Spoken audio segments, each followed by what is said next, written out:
Good evening, everyone. Hello, and welcome to Down to Earth, a talk series put on collaborative effort between the Franciscan Institute and the Catholic Youth Commission. So, welcome, everyone, and good night.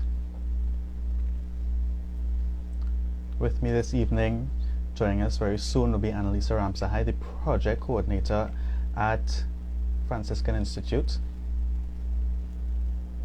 Let's see, she's on.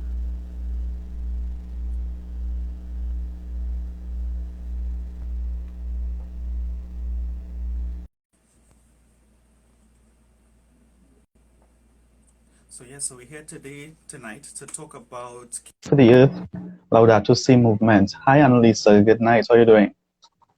Hi, good night, Matthew. Happy Republic Day in advance. Same to How are you. you? I'm quite fine, actually. Wonderful. Thanks for having me joining today with the CYC Down to Earth Talk series, our finale, right? Finale, yes. We've been doing this for the past 3 Fridays. Tomorrow's a holiday, so we've shifted to Thursday evening, but we've had some great conversation around the topic of caring for our Earth and caring for our planet so far. So we're here tonight just to continue that conversation. So Analisa, she's a project coordinator, like I said earlier, at the Franciscan Institute, and we're just here to chat about caring for our planet, Laudato Si movement, and how to bring it to life, and how as young people caring for our planet is something important for us to do, and why even is it something important for us to do. So this whole project came about as a response of the season for creation. So maybe Analisa, you could tell us a little bit about the season of creation. Right. So as Matthew said, the season of creation, it's really a month long of celebration. It started on September the 1st and it ends on October the 4th, which is just now next week, for the feast of St. Francis of Assisi. And right here in Trinidad and Tobago, we have been celebrating the season of creation month. And during the course of the month, the Catholic Youth Commission, the various commissions for the Archdiocese of Port of Spain have been celebrating season of creation in different ways. You know, some persons like to pray, so they may have a prayer service, or they may have done a video that reflects some sort of ecological examine. You would have seen that in CCSG's social media pages. And there are other ways too. You may see we have been having a lot of educational talks like this Down to Earth Talk series, because many persons are asking, what is the season of creation is all about? What is this hype about? So we're here to educate you in a real conversational way, right? Where you can join the conversation and you can understand how we can better care for the earth, how we can better care for God our Creator, and build that relationship with God our Creator, ourselves, others, and the environment itself. So it's all about building the right relationships during the season of creation month, and it don't only last during the season of creation month. I can talk forever about this, Matthew. It is really a month that all Christians come together to recognize this special month. But during the course of the year and every day of our lives, we are called to really give reverence and respect to all of creation, not just the earth, but everything God created, including ourselves, our brothers and sisters, our family, you know, those sorts of things. Oh, it's very interesting you said that. By the way, if you have any comments or questions, feel free to drop it in the comments below. You said all of creation. Now, a lot of what I've been seeing posted from the Franciscan Institute, even from us at the Catholic Youth Commission, has been about caring for our planet and caring for our earth. So what do you have to say about that? Because the focus definitely has been more on creation in terms of plants and trees and our earth. So why has the focus been on that? Well, you know, it's an interesting topic right now, right? Some persons are saying it's trending, everything is green.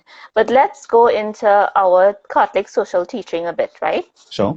So I think it may be useful to share about what our Holy Father published recently, which is the encyclical letter on care for a common home, the Laudato Si on care for a common home. Yeah. And Laudato Si, that very word, right? It is in medieval time in 13th century. Think about your down in Italy with some kind of I think about armor and stuff, but St. Francis of Assisi, this famous saint, right? He used to say Laudato Si, meaning praise be to you, right? Mm-hmm. And he used to he loved the environment so much. He loved everything God created so much. He loved the poor. He loved God himself. So he used to say, praise be to you, brother sun, sister moon. You Right. know, he recognized all of God's creation, and he had that intimate relationship. So he created a song called Canticle of Creatures. And that song, it was titled Praise Be to You, and it spoke about all of the elements. So Pope Francis, in following Saint Francis of Assisi, who's the patron saint of ecology or the environment footsteps, Pope Francis published an encyclical letter titled Laudato Si on care for a common home. And it was a very prophetic document, a document that not only the church uses, but all people of goodwill, many people of various faiths use this document as a reference right now, because you can see the time when Pope Francis published this document was during the Paris Agreement's time, right? And I may start a whole controversial topic with this. Anyway, so the Paris Agreement time, there was this call to limit our pre-industrial carbon levels and temperature to 1.5 degrees Celsius, right? Yeah. By 2030. And Laudato Si spoke about the climate crisis that we're facing, nature, all of the environmental crisis that we're facing, all of the societal crisis that we're facing. And he even spoke about our moral responsibility as Christians to care for a common home, that very first baptismal call. So why I'm saying all of this is because it all ties in with what is going on right now, the trend and the call that this document, it not only speaks about the environment, but society and as a whole, our call to love one another, love our neighbors. And this is what our faith is all about, you know.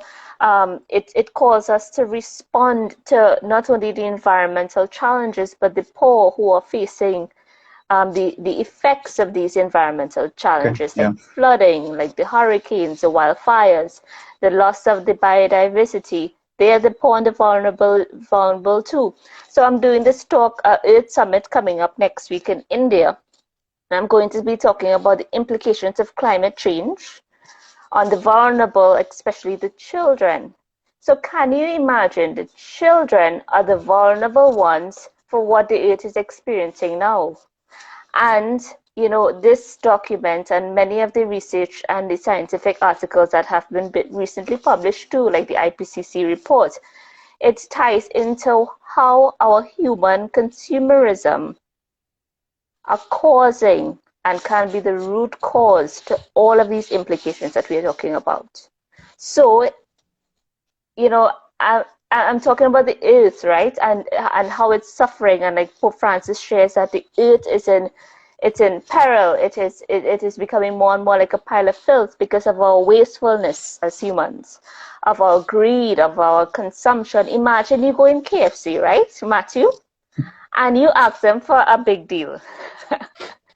Or a big box, I forget what you call it. I think it's a big right? deal. A big deal, right? So you ask them for a big deal. Then they will give you the box. Then they'll give you a straw hanging out the box. And you'll be like, wait now, but I asked for water, but they still give you the straw, right? And then they give you a bag. In the bag, plastic bag, there's ketchup and maybe figure the pepper. And then they give you a plastic fork, you may or may not use it. Right, yeah. So look at all of these things, right? That you might end up just throwing away as soon as you finish eat that big deal. Imagine if our 1.4 million people in Trinidad and Tobago buy a big deal every day. How much waste going to go into that garbage every day, and where is it ending up? Okay. Right. So that is why Pope Francis said we're becoming such a throwaway culture. How are we rethinking our use of things, right? Yeah. A cell phone. Imagine iPhone 13 I hear came out, right? And every year it's a new iPhone or a new Samsung or a new phone, right? And every year, you know, it's amazing to see that persons have different style of phones every year. And I'm wondering, how can they afford it? Where do the old phone go? These are just examples. To our viewers, if you disagree with me, let me know. Because, these are just examples. And if you do have examples to share, how have we become a throwaway culture and what we can do to live a more sustainable or live a more simple life? And this is how we can, as young people too, take care of the earth.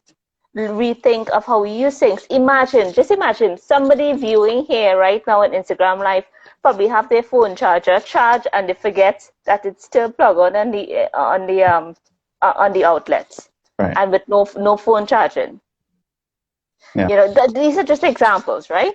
Yeah. We're using electricity, and there are some places that don't have electricity. So in Trinidad and Tobago, there are houses that I've been visiting recently, families. They don't have these things. They don't have running water. They don't have, what we call it, current. They live in really unimaginable conditions. Yeah.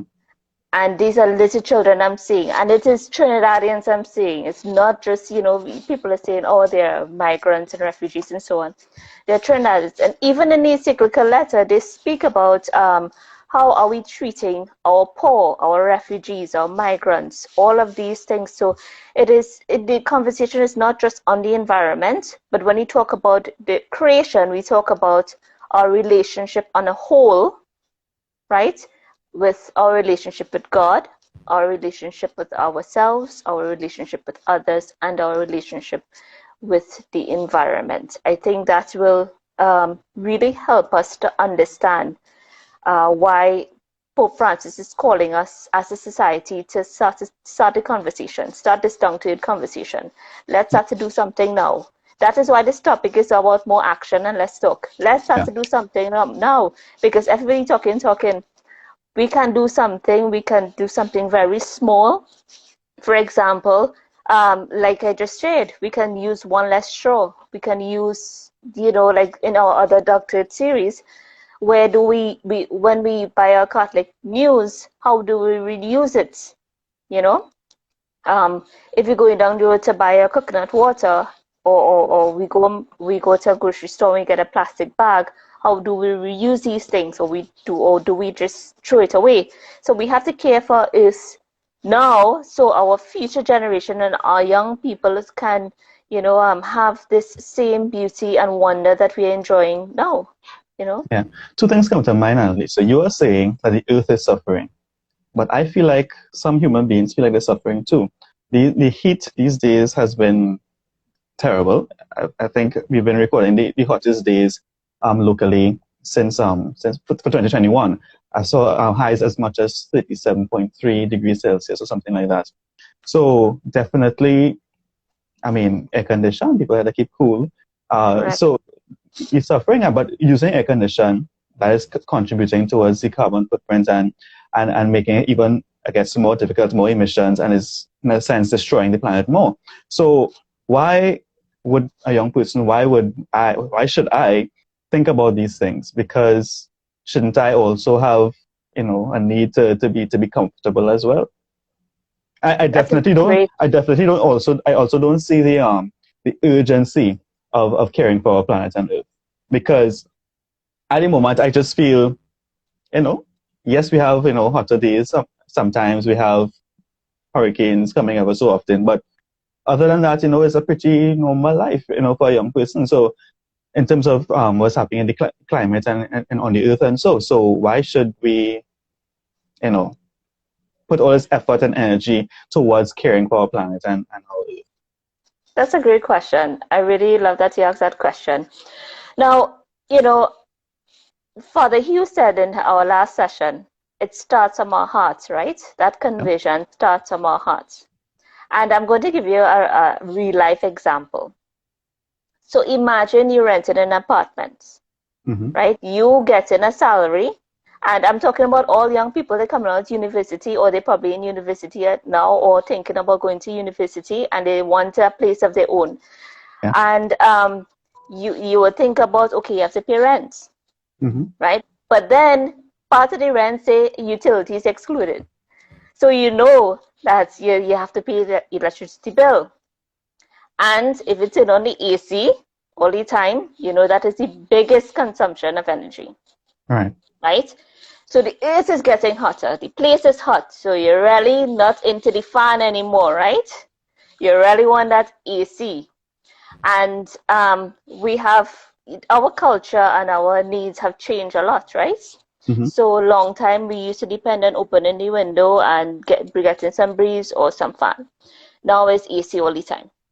And our body is adapting to that. So when it hits home, when you realize you have to pay an electricity bill, you would use probably the AC only in the nighttime. So Right. that way you can reduce your consumption because it hits in your pockets. It's hitting your bread and butter.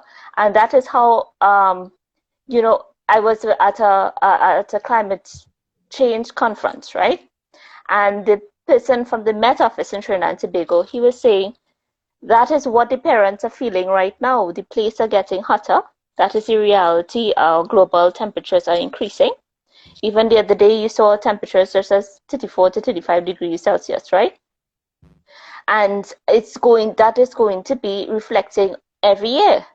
Yeah. So we would be using more of energy through AC. Also, the AC emits ozone gas, right? There is an ozone study, and in the Ministry of Planning and Development in Trinidad and Tobago, right, they have specialized persons who have done this study, and they have been following and trying to comply with the Montreal Protocol. And the AC is one of the biggest contributors to the ozone gas. Yeah. Okay. So right, that was astray a little bit. So we're going back to paying that bill, right? Mm-hmm. So as he get to hospital, so he felt that he felt the electricity bill in his soul. But they have to pay it real. You really learn to conserve because it really affected you. So what the Met Office person was saying, the children, it's affecting your parents. Your parents will be paying the bills for the house, and you will know how much is hurting them because they're trying to make you feel loved, cared for, have a safe place, a comfortable place. But at the end of the day, you have to be mindful of that. And that is where we are, as Catholics and Christians, are called to be to build a culture of care. We have a moral responsibility to not only think about ourselves but others too, because everything is connected. There's a ripple effect. So when you want to, let's say, play games whole day and just stay in the AC whole day, you are not paying the bill, but your parents are, someone is. So it also have an economic impact. Right? So the change in the climate is also having an economic impact. Then when it hits your family's pocket, your pocket, it will have a social impact because the poor people will suffer the most. Right, okay. When you can't afford, I mean, you will say, okay, I want everything for my son and daughter. But at the end of the day, the parents stretching themselves, it may cause even violence in the home. You know, my mother fighting with my father or my brother or sister because, you know, they're using up the electricity all the time. Nobody paying the bill. One person is the sole breadwinner of the house. So I'm just showing you the rippling effect that it has. And that is what Pope Francis speaks about, the integral ecology. Well, politics has a role to play.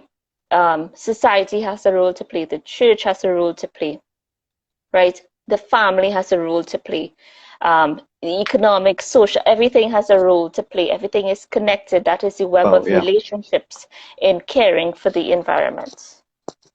So I'm actually hearing you talking, Analisa, and an imagery is coming to mind. I'm not sure if you'll be able to make the connection with me, but bear with me, right? You know when you're sleeping and you have your alarm set, and then you wake up because of the alarm, and then you swipe, you snooze, and you go back to sleep. Then the alarm goes off again, and instead of snoozing this time, you accidentally turn off the alarm. I don't know, sometimes when I accidentally turn off the alarm and I fall back to sleep, somehow that's really the deepest sleep I go back into and have the craziest dreams, right? And then I wake up jolted and realize the time I have to fly off my bed and go and get ready and rush in to do everything else. So I feel like, based on what you're saying there, that we have the alarm going off right now in terms of the Pope is alerting us to what's going on in society and how to care for our planet and get ready to get up. In other words, get into action right now. Get up and do something. But instead, we just kind of snoozing the alarm, and then we might eventually just take off the alarm accidentally, stop paying attention to it altogether, and then we might end up in this deep sleep and dreaming all kinds of crazy things, not paying attention to what's really going on, and then it might be too late, and we just have to fly up our bed and have to end up being too late and would no longer have enough time to care for our planet, and might be too late at that point. So I starting to understand now the urgency, now the attention that's required in caring for our planet. So thank you for that.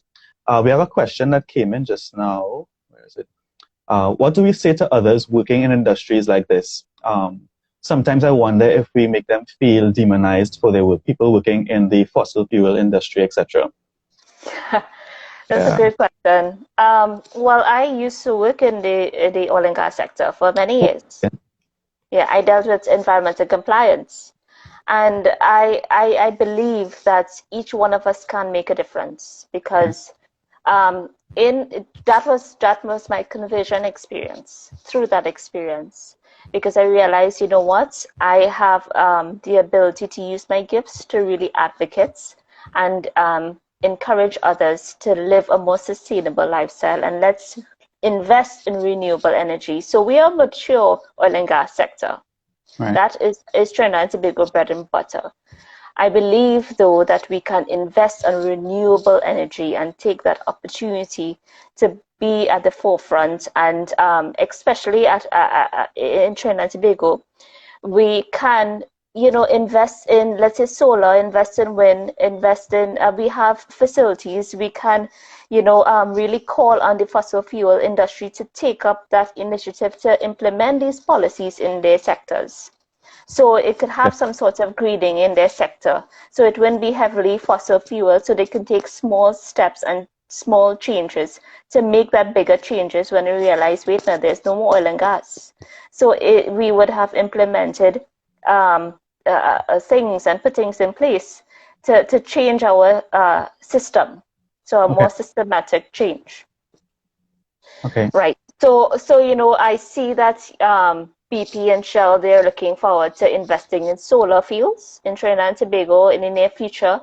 But when is really that happening?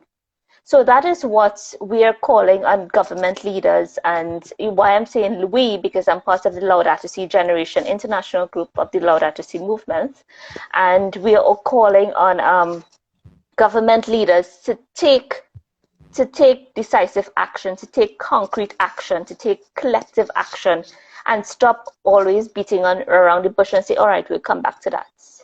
There are ways we can take action together to reduce our carbon emissions. Just imagine we have air pollution rules in Trinidad and Tobago. Is that really implemented in all of our industrial establishments? Right. And how is it monitored? Yes, we have the rules, but is it enforced? Do people pay for what they pollute?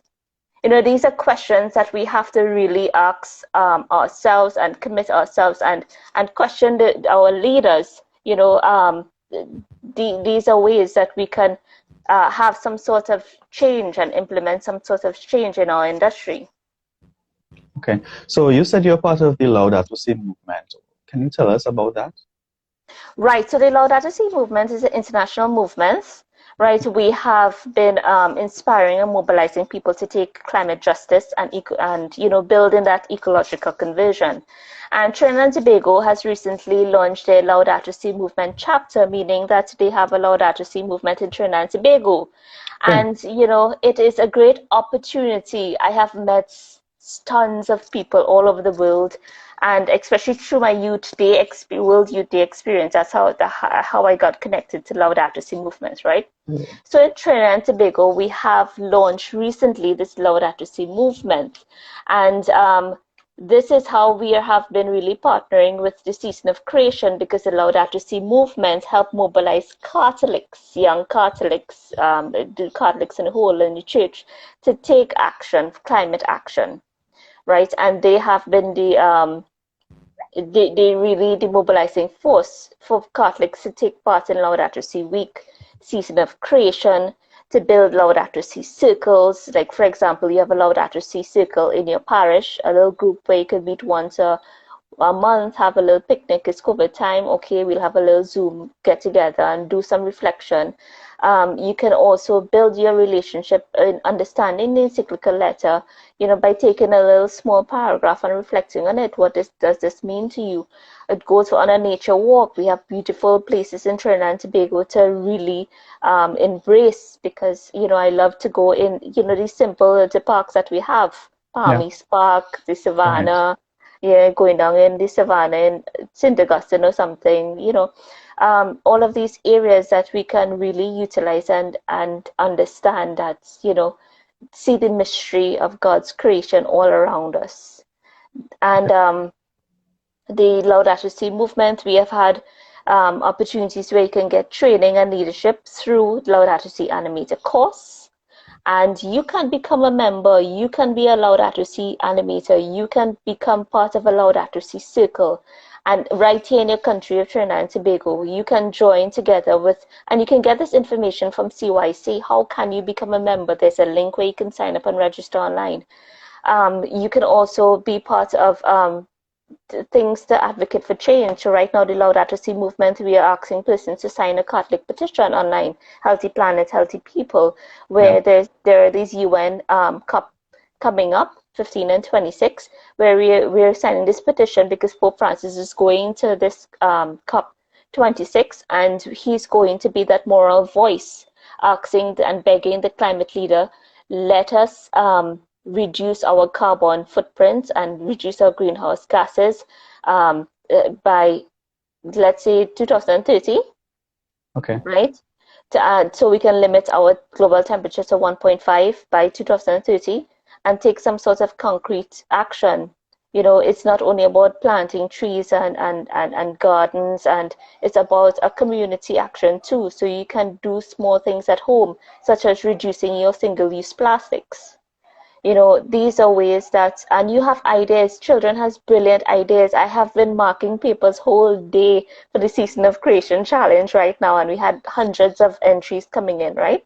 Yeah. If you see how beautiful the artwork, the pieces, the creation, just imagine someone took a toilet paper, right?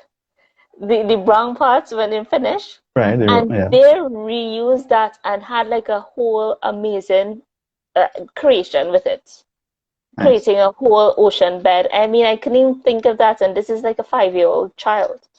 Yeah. So the creativity is there, and just imagine if all of us come together with our gifts, right, and we can build a better future together, especially for a younger generation. I'm hearing you your great passion for advocacy work in this area, Analisa. I just wonder like how effective you think it might be, because you're saying that the Pope is going to talk to the world leaders, and so was it COP? You said at COP something, COP 16, right? Right. Yes, but 26. But I'm aware of throughout the history of the Catholic Church how often the popes have been writing encyclicals, how they have been talking to world leaders, and I guess it's been falling on deaf ears. And I saw a comment just now, somebody saying comments falling on deaf ears because they want to write it back to the Pope.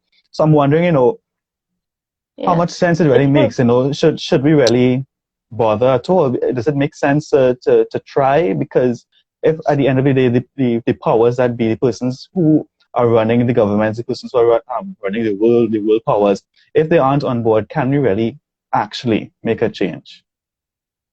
Matthew, I would like to ask you a question, right? Because I found that was a lovely question that you asked. Do you love your home? I do, yeah. Do you think that you could replace your home? My home being the earth? Well, it depends on what you're thinking of. You have to let us know.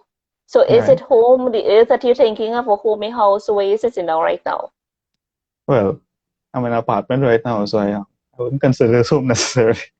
But I think once I settle in a place and call it home, it's difficult to just move away from it, or to see it no longer being mine or to be destroyed. Yeah, that'll be a difficult reality to face. Right. Yeah, you're right. And it gives you that safe feeling, It that does, yeah. that dwelling place.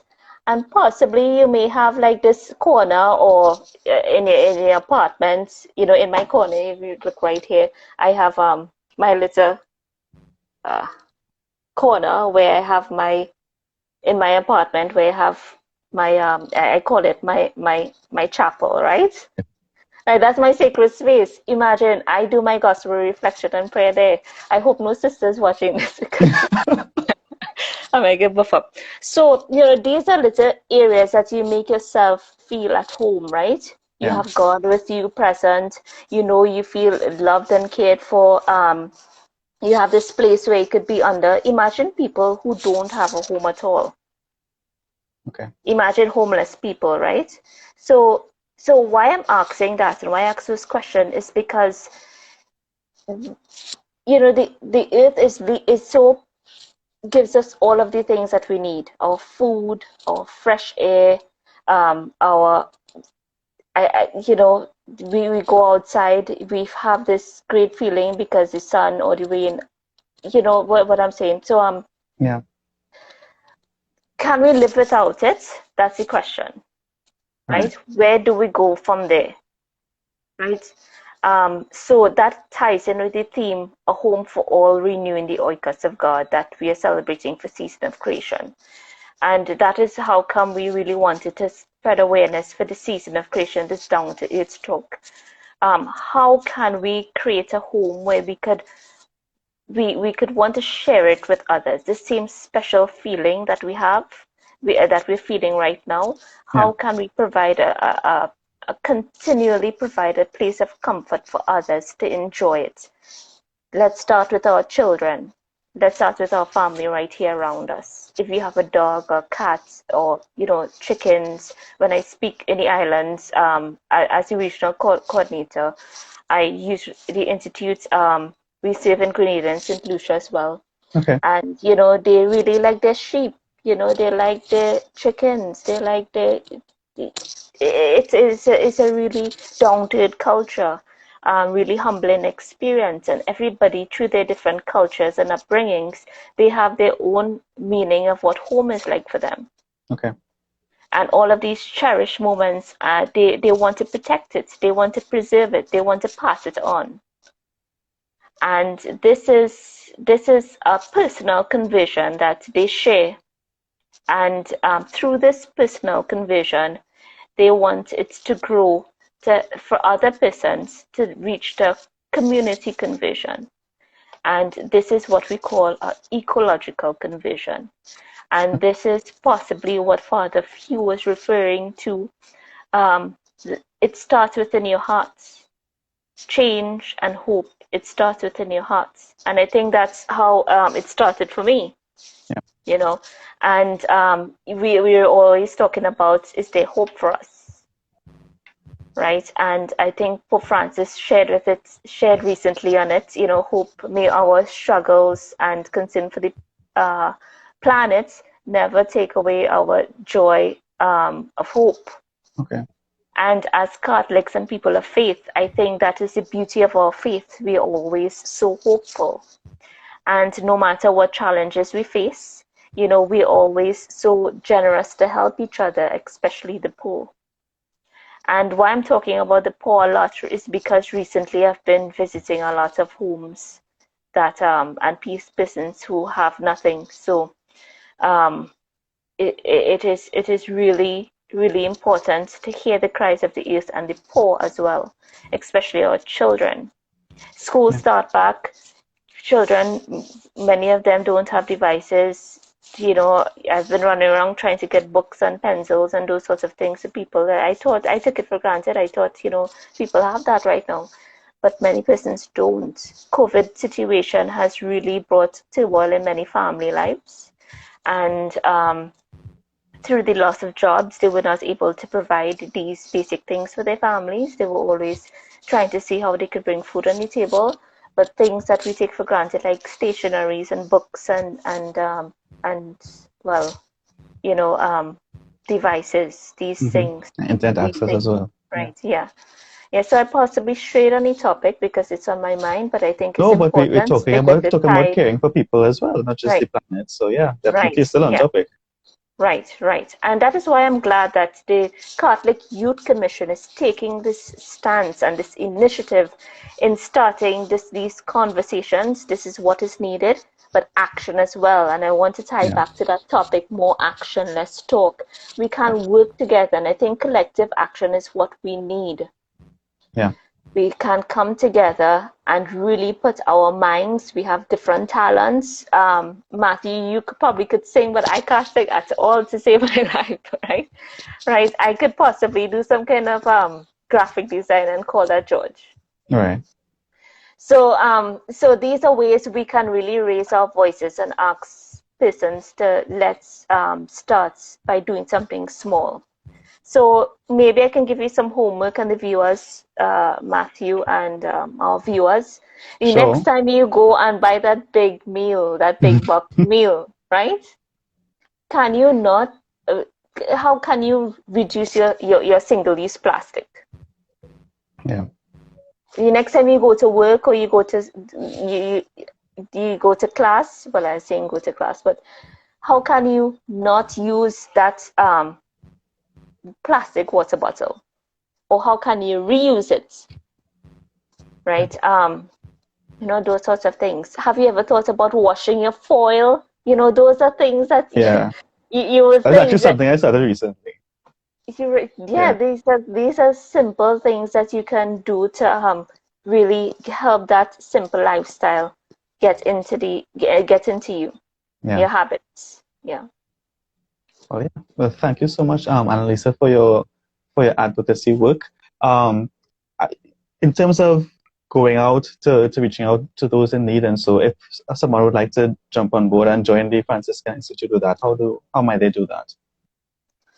Well, you can contact me, right? I am the regional program coordinator, but I see about programs at the Franciscan Institute when it comes to human trafficking and caring about of the refugee and migrants.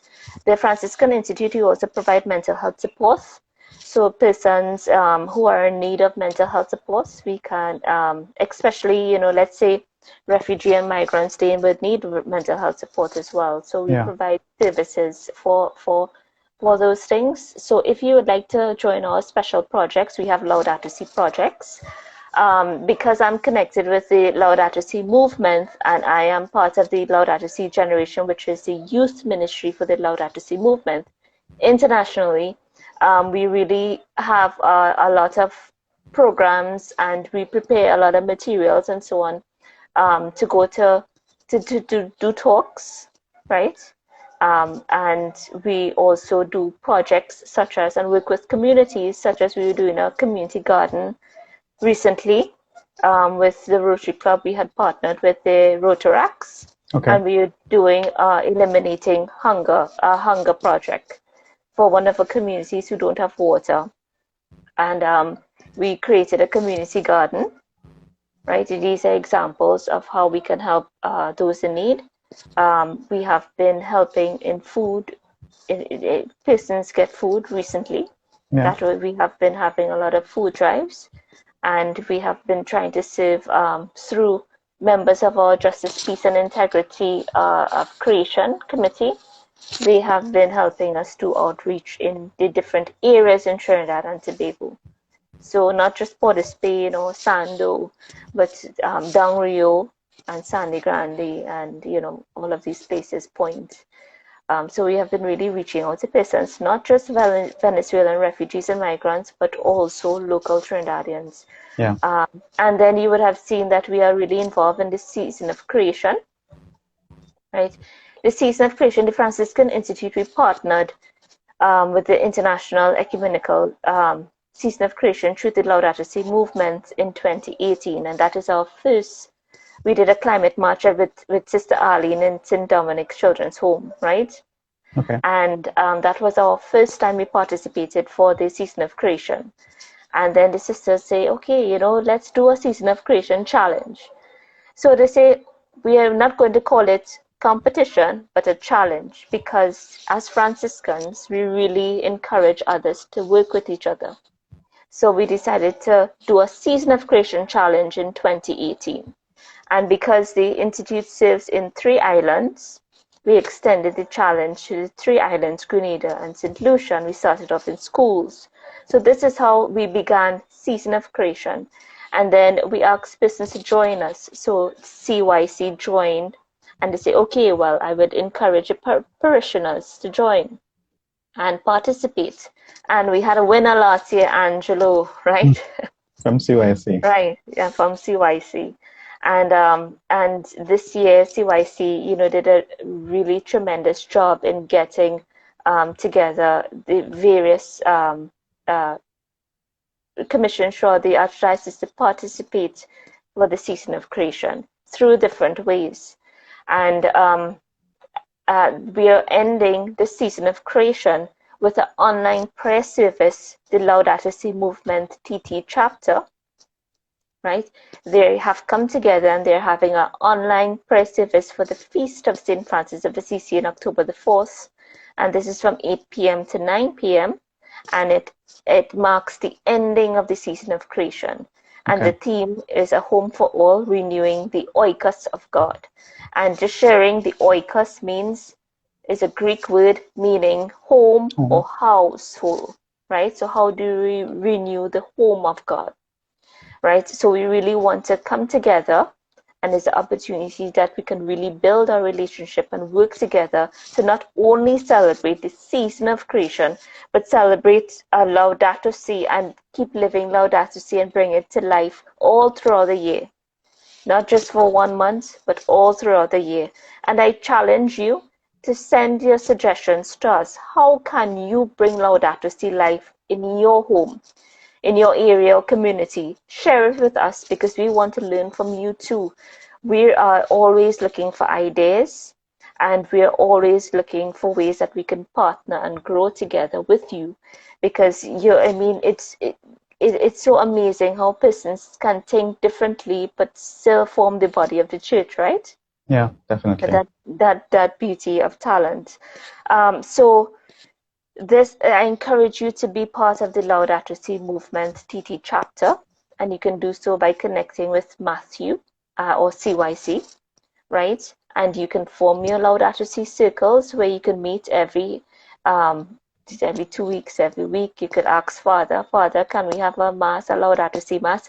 But as Franciscans, they love to have their masses outdoor and sit down in the grass and, you know, those sorts of things. So I learned that a lot through them. And I really love that, because I'm a real nature person. Right? That gives me my energy. So I had really liked that they didn't always have that traditional concept. They always outside taking some sort of contemplative walk. They're in complete silence, but yet in that complete silence, you feel closer to God and you encounter Christ through it, right? You get that opportunity to really reflect on the gospel passage, and that is what we use sometimes. We take a gospel reflection of the day and reflect on it through silence and or meditation, and see how that can transform your life and improve your relationship with God, right? And you know, these are ways that you can build relationships. Yeah. So Analisa, I want to really thank you for joining us to conclude this Down to Earth Talk series for the Season of Creation. So thank you on behalf of the Catholic Youth Commission. Thank you and the Franciscan Institute for joining us and for partnering with us along this journey of caring for our planet and raising awareness of the various ways that people can get on board and do practical things to help care for our planet. So thank you again. Thank you to all our viewers and those who have been commenting, sending questions, those who have been sending their love and their hearts. And so thank you so much for joining us tonight. Thank you to those who will see it later on. Do have a blessed night. Thank you, Matthew. Thank you, everyone. Good night.